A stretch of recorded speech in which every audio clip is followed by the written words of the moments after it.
মুই যেই জিনিসগুলা না খাইতাম, না পছন্দ করতাম, এখন সেই জিনিসগুলাই আমি অনেক মজা, মজা করে খাই। আমার কাছে অনেক ভাল লাগে। আমার মতো অনেকেই আছেন, না খাইলে বুঝতে পারবেন না। আপনারাও মনে করবেন যে এইগুলা কি মানুষে খায়? সো গাইস, আসসালামু আলাইকুম। কেমন আছেন সবাই? আশা করি সবাই ভালো আছেন। আমিও আলহামদুলিল্লাহ ভালো আছি। তা আজকে মোর ঘরে লইয়া আইছে পাঙ্গাস মাছ। তাই মুই আবার পাঙ্গাস মাছ পরিষ্কার করার লেগে বহি পাতা ছিললাম। এখন মুই বহি পাতা দিয়া মাছটারে ভালো করে ঘষে এরপর পরিষ্কার করে নিমু।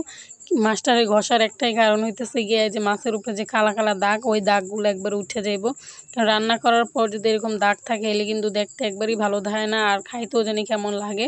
মাছটারে ঘষার পর দেখেন কত সুন্দর হয়েছে, দেখতেও ভালো দেয়। আজকে মুই এমন একটা রান্নার রেসিপি আপনাগুলোকে শেয়ার করবো এই পাঙ্গাস মাছ দিয়ে। আপনারা কোনোদিন খাইছেন নাকি? হ্যাঁ, আমি কইতে পারি না, কিন্তু আজকে মোড়টা দেখে অবশ্যই খাইতে ইচ্ছা করবে। তো এই জায়গায় আমি পেঁয়াজ দিয়ে বাদামি কালার করে নিয়ে এই জায়গায় রসুন বাটা দিয়ে দিছি। এরপর হলুদ, মরিচ আর লবণ, স্বাদ মতো মরিচের গুঁড়ো দিয়ে দিবেন। আর কোনো মশলা দিব না এই জায়গায়।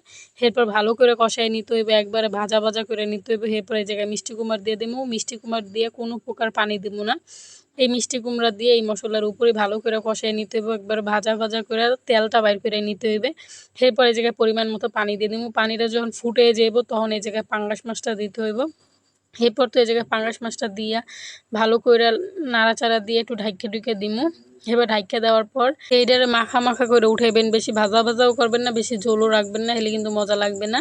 এরপর এইটারে খাওয়ার লেগে আপনার লাগবো লেবু আর বোম্বা মরিচ। এই দুইটা জিনিস যদি থাকে তাইলে আপনি এই মিষ্টি কুমড়া আর পাঙ্গাস মাছের স্বাদ পাইবেন, আর নয়তো এই তরকারির কোনো স্বাদ আপনারা পাইবেন না। তো আমি অবশ্যই কমু, যেদিন এটা রান্না করবেন সেদিন অবশ্যই মরিচ আর হচ্ছে গিয়া লেবু কিন্তু রাখবেন।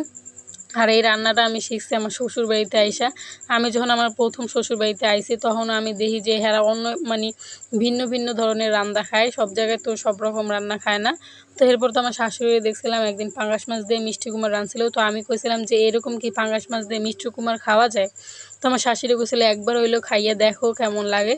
তো আমি একবার খাইয়ে দেখছিলাম যে বেশ ভালোই লাগছে। এখন থেকে আমি পাঙ্গাস মাছ আর মিষ্টি কুমড়া যদি আনে তাহলে আমি এরকমভাবে রান্না করি, কারণ আমার কাছে অনেক মজা লাগে এই তরকারিটা।